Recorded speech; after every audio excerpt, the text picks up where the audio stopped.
have 80,000 acres, average rainfall of 8 inches. We're currently running about 6,500 head of sheep and about 500 head of cattle. We run merino sheep only, bloodline of Sonic Merinos they're called, they're SRS wool sheep. We cut about 150 bales of wool. We expect the shearing team to be fairly professional in what they do. We expect them to come in and set up and be friendly as well. We like to be in the shed, so we expect them to acknowledge that we're in the shed. We like being in there. They've got to do their job professionally as well. We like a good cleaning job. We like the sheep to come out nice. We like the wool to be all done properly, without any hassles. And if you do have any hassles, we like to hear about it. We like to be told. We like to know what's happening.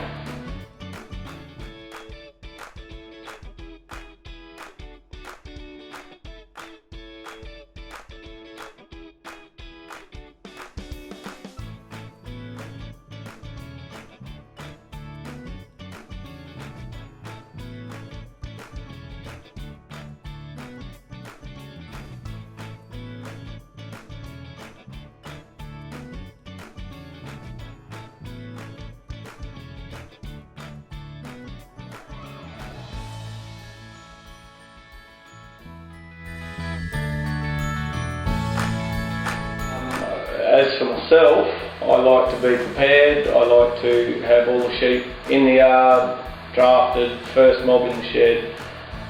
I like to be at least a day in front of everybody else with our preparations. We like to have the shed clean, all the gates swinging. Just a general clean, neat, tidy, and make sure everything works before you get here.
The way we feel about the reputation of previous shearers and shearing teams is they were rough, and we expected them to be rough, but everyone's taking it a little bit more professionally these days. It is good. Our huts are that close that the bad language here, sure it carries. The drinking is, sure, have a few beers after work, no worries. Pull up at a reasonable hour so you get a good 8 hours in the next day. It's not only the shearers, it's the wool handlers as well. They tie on a big one and that just goes down the chain. It gets worse and worse. It goes right from the person that picks up the wool right through to the presser.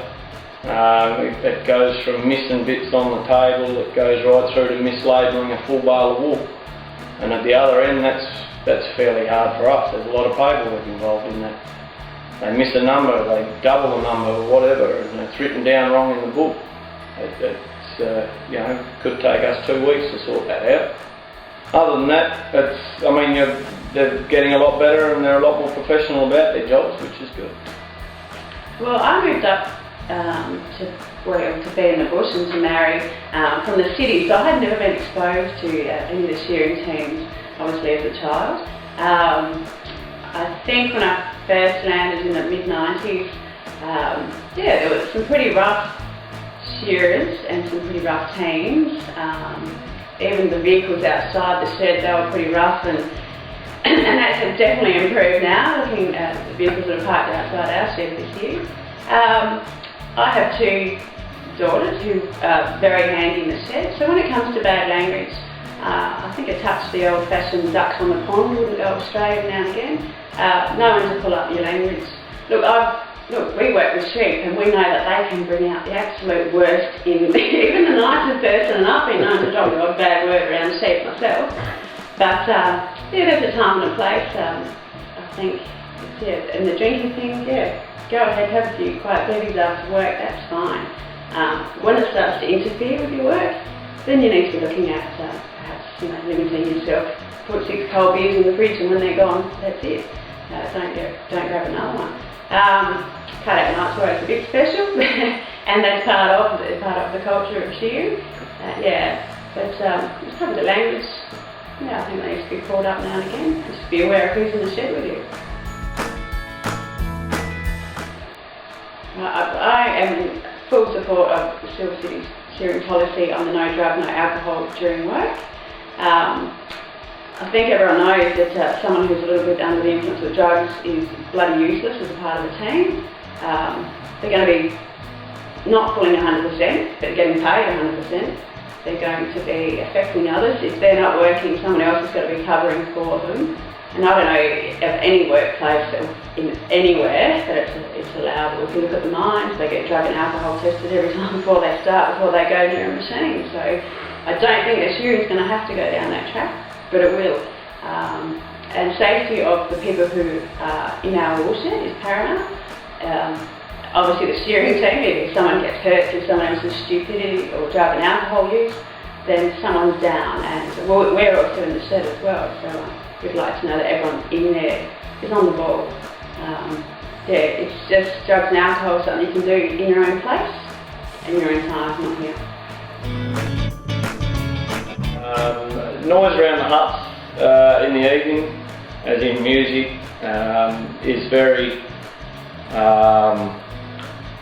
how can I put it? No, it's more, you've got to think of others, I suppose, not just yourselves. Not everyone's wanting to hear what's being played and everything like that. Sure, after work, you can have your radio on, your stereo, whatever, have a couple of beers, listen to music, talk, do whatever you like.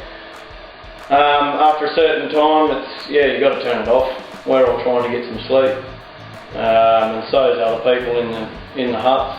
Not everyone's up listening to it. Noise in the woolshed.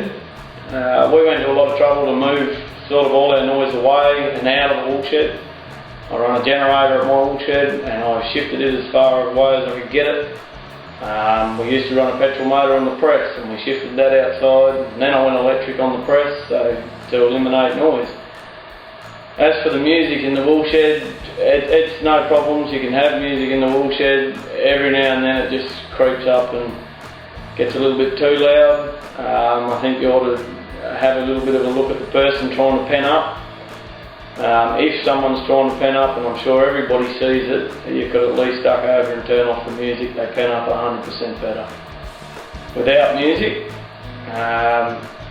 and just have it at a rate where it is background music and not trying to blow the windows out of the woolshed. A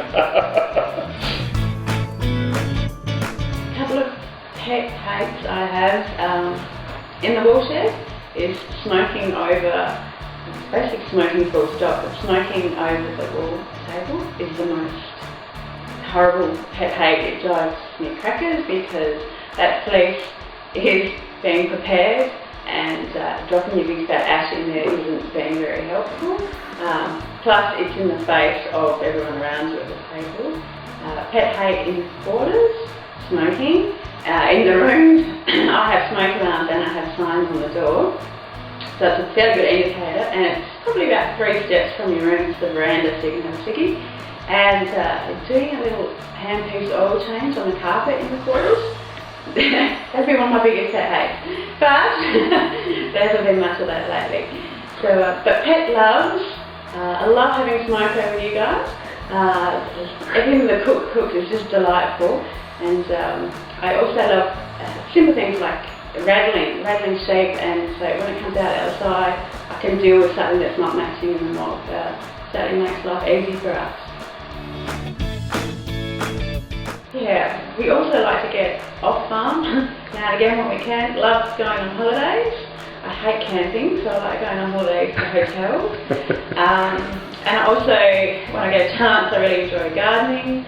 I enjoy just hanging out with friends. I enjoy researching wine, physically. And I'm still interested in sheep off farm, so I would go and visit, like another property. But yeah, generally socialising and holidaying when I'm not in the day. I like recreational riding motorbikes. I every now and then do a bit of that. I collect a lot of stuff. I collect a lot of rum stuff. I collect a lot of old stuff if I can find it. Like travelling, getting out of, getting away, making sure that we're having nothing to do with the place. A fair bit. So yeah, it's all good. Like doing all that sort of stuff.